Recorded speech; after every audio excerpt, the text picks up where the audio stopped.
Right, bam. What's going on? Right, you know the thing, yeah? You know, like, you got some people, yeah, that just ain't got much to do in it. Like, I'm busy, I'm trying to do 1,001 things. So, hence why I slack on this sometimes. So, I'm learning, yeah, and knowing, yeah, I can't get dragged into anything online and just be going there to just get into things. And then, you know, when you avoid the bullshit, they say, oh, he's running, oh, he's this, oh, he's that, he don't explain himself. So, I had to quickly fly in there and say my piece and fly back out the car. That shit's so time consuming, yo. Just have you there for fucking forever. Anyway, yeah, I told you that we're gonna verge off. I liked you lot started to know about Nicholas Irvin. I liked a couple of people popped up. They're like, yo, we know about Donny. I'm only bringing you lot serious people. Like, I'm not bringing you lot some diggy. Yeah, it's serious. I'm gonna introduce you lot to, because I really watch a lot of things and I really watch a lot of serious people with serious stories, innit? I don't know if you've ever seen Blackbird. Blackbird's a series on Netflix. I don't know if it's still on there. That's where I saw it. Sick story about a manager. But I think there's a good conversation that could come off the back of, you see what I mean, right?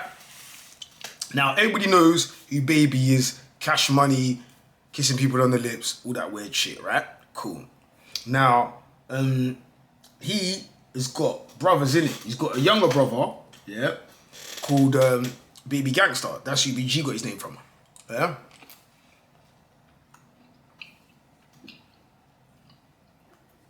Anyway,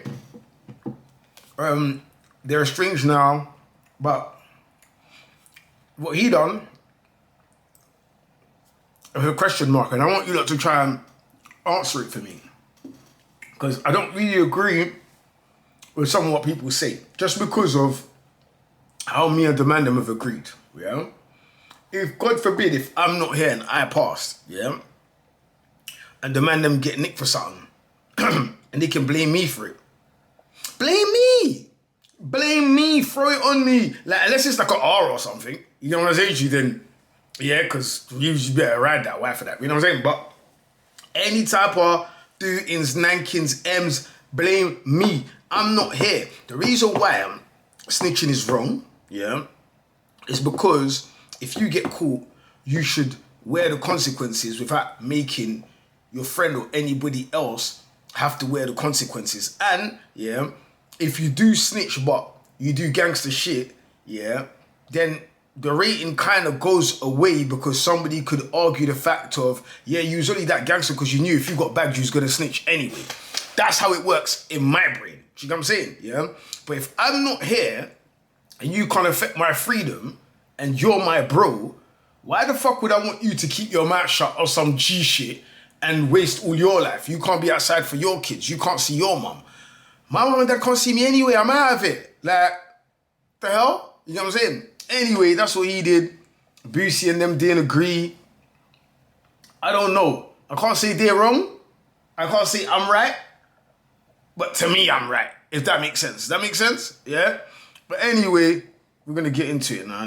But you see the way I understand New Orleans, Louisiana, it's like, it's less candies, it's not like New York. It's a bit more airy, more spacey. So it's easier to get away with shit. But if you get bagged, the way they bird niggas is not. But yeah, there's real demons over that side still, so real grave niggas. But yeah, let me show you that all going anyway. But when you get into crack and then heroin, that's when you really get a lot more serious. That's when the junkies, you know, will do anything for a hit, and then you're making a lot more money, so people are out to get you as well. Correct. That's correct. So what started to happen as you started to switch over to the new drugs? Well, actually, I wasn't the first one. My best friend Mosquito, he one of the original Hot Boys. He the first one that started the crack movement. I was still selling weed, but we were on the same set. And one day I come around the corner and this guy was choking him. And I was like, what's going on? Take the crack from him. And I had my little 22 on me at the time. That was my first time putting out and engaging in violent behind that crack you talking about. Okay, what happened in that situation? Well, the guy was choking my best friend. trying to take the crack from him, and I pull out my little 22, shot it in the air, and that's what got both of them attention, and that freed up my best friend. So we just both ran off. Okay, but in that same You year, know what? I don't think I can remember any actually trying to yak, man, you know. They definitely yak my runners in that, but everyone is that. But, man, definitely fake notes, all sorts of malarkeys and that, but yeah. Yeah, anyway. you actually got shot in the foot. Oh yeah, oh yeah. That was in '91 when I got shot in the foot. I had broke out of juvenile jail, and I was in a project, and this guy Man said he broke out. What the came and bought some 7 grams of cocaine, and he was with a woman, and I seen he had a gun in his hand, and me, young, try to rob him out of his gun, because one of my buddies already had him robbed him out of the coke. We waited till he bought the drugs from one drug dealer, and one of the guys in my project robbed him for the drugs, and I was like, man, let's take his gun. And at this time, he just started shooting, and he shot me in the foot. Okay, and that was the first time you got shot. Right. So, what changed in you after you got shot the first time? I knew that it was a real world. It was like, kill or be killed. Shoot first. Ask question later. Well, that same year, 1991, your brother Eldrick Wise got killed. Mm-hmm. Was that the first, person in your immediate family to get killed like that? 91. Yeah, that was the first person that was close to me, yeah. Okay. And from what I understand, that's still an unsolved murder. Right. So how did you feel that your older brother just got murdered and no one knows who it is? Well, back then when I was young, I wanted to know. See them things there, that's making you look everybody bookie.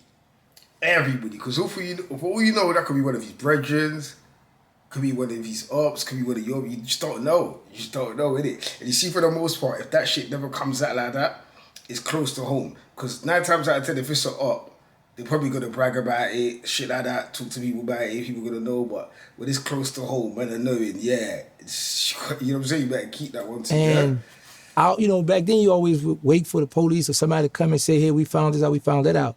But as I've gotten older and started being into the street life, I was like, I wanted to know myself so I can, get some get back. Revenge is that. Did you ever find out who did it? No. Yeah. I'm sorry for your loss. Thank you. Okay. So now you're really fully in the game. You've gotten shot once. And over the years, you've gotten shot, was it 6 times? I got shot 94, twice. Like, I got hit twice in 94.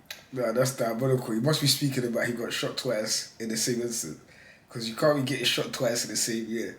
That reminds me of somebody still. One.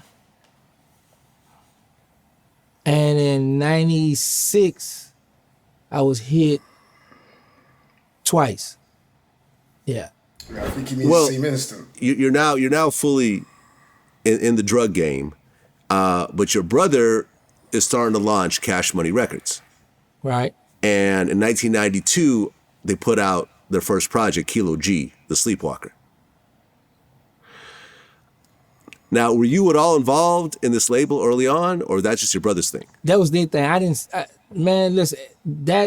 see no money in that stuff back then. They was like, man, I'm telling you, come on, man, get out of here with that, Because, early when you first start a business, you don't see no profit or you don't see nothing. You're going to take a lot of losses before you get gain.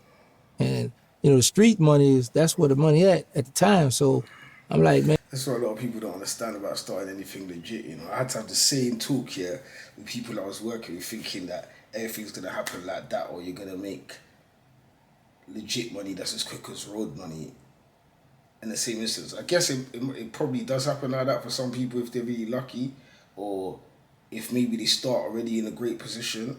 But for the most part, that's not how it works, man. And get on with that. I don't want to hear nothing about that. Okay, but your brother stuck with it. Yeah. It was Slim that actually was the Man, one that stuck with it. Okay, how close were you with Slim Back then or now? back then? We were okay, you know, like any other sibling, like, hey, how you doing? What's up? You all right? You know, but Slim was more like the one to always get out the streets. Just, you know, ain't nobody want to hear that type of stuff. So, you know, when you young and you getting a little hood fame, you know, I be ducking. I used to try to duck Slim back then because Slim always be one go to school and, you know, preach the good boy talk. And I was already hood, you know, rich. Yeah, he's outside. He ain't trying to hear that. He ain't trying to hear that. Anyway, that's just an introduction. But his life's wild. But that's just an introduction of like the early Cash Money days. You get what I'm saying?